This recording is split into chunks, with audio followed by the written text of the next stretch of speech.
Kuchoka kwa usogoleri wa Dr. Lazarus Mpaka Chakwera, tiyembekezera Malawi kumva zochuluka zosiyana-siyana zimene zambiri mwa izo ndi zokhumudwitsa.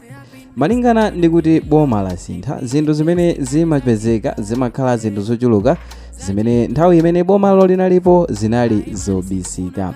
Zinthu zimene anthu mu nthawi yomwe bomalo limalamula sitikanatha kuzidziwa, zimenenso mwa njira ina iliyonse sitikanatha kuzipeza. Ndiponso ngati boma limene linakakhala kuti lachita bwino pa utsogoleri pa nthawi ya masankho, ndiye kuti zinthu zimenezo zikanapitirira kubisika. Koma mwayi wake pamene tikusintha atsogoleri timakhalanso tikudziwa zinsinsi zina zimene sitikanazidziwa ngati bomalo likadapitiriza kutsogolera. Ndabweranso ndi nkhani ina imene yangotipeza kumene imene ikufotokoza kuti panopa zadziwika kuti pansi pa ulamuliro wa Lazarus Chakwera anthu ena omwe sogwira ntchito mboma komanso ena oti akugwira ntchito mboma koma sali mu magrade A mpaka H akhala akupasidwa ma service passport. Ma service passport ndi mapassport amene amaperekedwa kwa anthu amene ndi ogwira ntchito mboma amene akuyambira grade A mpaka H amene amayigwiritsa ntchito passport mu ntchitonso za boma. So tikufotokoza kuti zadziwika kuti pali gulu lina la anthu limene lakhala likupasidwa mapassport iwa koma anthu oti samagwira ntchito mboma, enanso oti amagwira ntchito mboma koma sali magrade amenewa. Koma mwinafunso inu ndine ngomadzifunsa kuti zimatheka bwanji, kodi amanyema kanthumba kena kache kuti mwina amachekera mbalimu, amachekera yanseri kupereka kakhodo kuti mwina akhale ndi mwayi umenewo. Anyway, sitikudziwa kuti izi zimakhala motani. Koma nkhani yayikulu ndiona kuti izi zadziwika pomwe nthambi yoona zolowa ndi kutuluka ya immigration yadandaula kuti ziphasozi zikugwiritsidwa ntchito molakwika, ndipo yati iwunikanso anthu omwe anapasidwa ziphasozi zoyenderazi kuyambira mchaka cha 2020 mpaka chaka cha 2025.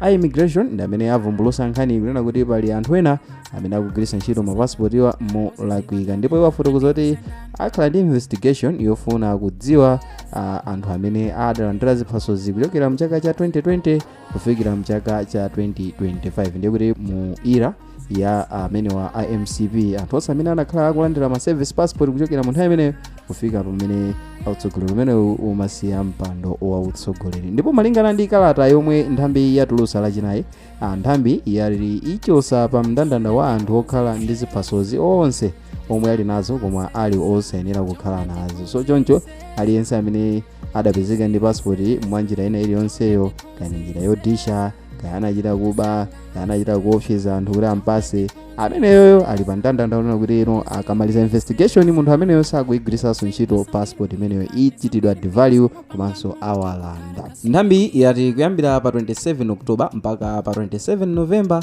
anthu omwe ali ndi ma service passport akuyenera kupereka manambala a ziphaso zawo kuti ziunikidwe. Anthu omwe sapanga izi adzachosedwa pa mndandanda wa anthu okhala ndi ziphasozi. Bungweli likupempha anthu omwe ali ndi ma service passport kuti apereke manambala a ziphaso zawo ndi kuti kafukufuku ayambire pamenepo. Aliyense amene asankhe kuti sapereka nambala imeneyi ndi kutinso ali pa chiopsezo choti atha kulondelwa mapassport iwa komanso kuchosedwa pa mndandanda wa anthu amene amakhala ndi ma service passport. Ndipo nthambi yasindika kuti ma service passport amapasidwa kwa anthu okhawo omwe akugwira ntchito mboma ndipo ali magrade A mpaka H monga atakamba kale, ndipo amayenera kuwagwiritsa ntchito pomwe anthuwa akupita kunja kukagwira ntchito za boma osati pomwe akupitira zawo. So zapezeka kutinso anthu amene adapasidwa mapassport wa mosasata malamulowa iwowanso akumagwiritsa ntchito ma service passport kupitira kunja kukagwirira ntchito zimene ndi za iwo eni, pamene malamulo a boma amafotokoza kunena kuti ma service passport apite kwa anthu amene ndakugwira ntchito mboma woyambira grade A mpaka H komanso ntchito yake enieni ya service passport ndiyo kukagwira ntchito zimene ndi za boma. So ena amayendera zawo kaya amapitira ku zibwenzi kukaona mayiko ndi zibwenzi pogwiritsa ntchito mapassport amenewo, kaya ena amapita kukagwiritsa ntchito kuti akagulire zinthu zina m'mayiko ena komano zimene ndi za personal, zimene zinali personal gain, ndikuti zimene zozo padakali pano akufotokoza kuti akachita kafukufuku awo anthu amenewo aona momwewo angachitire nawo. Ndipo nkhani yayikulu ndiona kuti awalanda mapassport amenewa komanso awafufuza momwe adawapezera ma service passport. So nkhani ndi imeneyo tikukamba kuti mu nthawi imeneyi mmene mtsogoleri ukutumikira pamakhala pakuchitika zinthu zina zimene mkatikati sitingathe kuzidziwa komano zambiri zimadziwika administration imeneyo ikakhala kuti iyachoka. So ira imeneyi ya MCP kusatira kuchoka kwawo zinthu zambiri zachitika monga tikukamba apapa nkhani imene yokhuza mapasipoti imene tikukamba kuti anthu ena adapasidwa mapasipoti otinso anthu oti samagwira ntchito mboma ndi enanso sali magrade oyenera kulandirira mapasipotiwo adali ndi mwayi opasidwa mapasipotiwo. mafunso ndochuluka Malawi amene tingakhale nawo, koma kuti ziti anthuwa iwowa amakhalira pamenepa ndi cholinga kuti asakaze zinthu. chifukwa chani usogoleri sofuna kuganizirabe Amalawi? anthu ake amakhala oyipa mitima ukaoka amenebe mitima yawo ndiyodzidzira, simulingalira Malawi. Anyway, tisakambe zambiri, inu ndi amene mukambe zambiri through comment section timve maganizo anu kuti administration imeneyi kwenikweni imafuna ichite motani, imafuna iphe Malawi kapena chenjeni imafuna chani, kuti imafuna ipange zotani. Administration ya MCP ilinso chitika zambiri zimene zikuvumbuluka.